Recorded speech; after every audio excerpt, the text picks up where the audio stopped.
حامدم و مسلیم و مسلمہ السلام علیکم ورحمۃ اللہ وبرکاتہ۔ آج کا موضوع شان حضرت خواجہ معین الدین چشتی رحمۃ اللہ علیہ ہے۔ خواجہ غریب نواز رحمۃ اللہ علیہ کی زندگی توحید، ایمان، حب للہ، بغض للہ، اہل حق کی خدمت کا ایک عظیم نمونہ ہے۔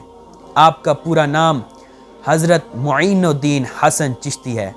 آپ کی ولادت 536 ہجری بمطابق 1141 عیسوی بمقام سیستان یا خراسان ہے۔ آپ قرآن و حدیث، فقہ اور تصوف میں مہارت رکھتے تھے۔ آپ کے پیر و مرشد کا نام حضرت خواجہ عثمان ہارونی رحمۃ اللہ علیہ ہے۔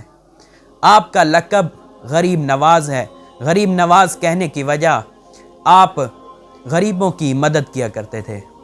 آپ 1191 عیسوی میں ہندوستان تشریف لائے اور آپ نے اجمیر کو تبلیغ کا مرکز بنایا۔ آپ تمام مذاہب کے افراد کو مذہب اہل حق اسلام کی دعوت دی۔ آپ کا مشہور قول ہے کہ محبت بھی اللہ تعالیٰ کے لیے اور بغض بھی اللہ تعالیٰ کے لیے۔ خدمت خلق ہی بہترین عبادت ہے۔ آپ جب اجمیر شریف پہنچے تو وہاں کے لوگوں کو پانی کی بہت قلت کا سامنا تھا۔ اللہ تعالیٰ کے بھروسے سے دعا کی اور اپنی لاٹھی عصا زمین پر مارا اور اسی لمحے ایک چشمہ جاری ہو گیا، اور وہ چشمہ آج بھی چشمہ خواجہ کے نام سے جانا جاتا ہے۔ نہ صرف وہ پانی کی قلت کو پورا کرتا تھا بلکہ وہ اس پانی سے شفا یابی بھی ملتی تھی۔ ایک بار آپ اپنے قافلے کے ساتھ جنگل سے گزر رہے تھے کہ ایک بھوکا شیر قافلے کے سامنے آ گیا اور قافلے والے خوف زدہ ہو گئے۔ آپ نے شیر کی طرف دیکھا۔ شیر کی طرف دیکھ کر آپ نے اللہ تعالیٰ کا ذکر کیا۔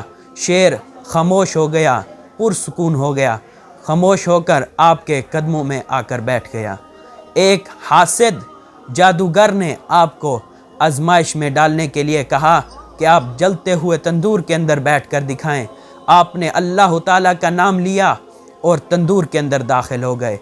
حیرت انگیز طور پر تندور فوراً ٹھنڈا ہو گیا۔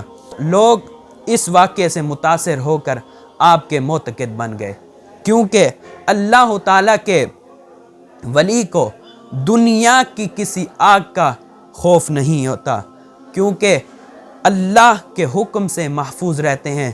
کیونکہ اللہ تعالیٰ فرماتا ہے الا ان اولیاء اللہ لا خوف علیہم ولا هم یحزنون۔ آپ کی وفات 1236 عیسوی میں ہوئی اور آپ کی آرام گاہ، آخری آرام گاہ اور دربار شریف بھی اجمیر شریف میں ہی ہے۔ خواجہ غریب نواز رحمۃ اللہ علیہ کی تعلیمات آج بھی انسانیت کے لیے مشعل راہ ہیں۔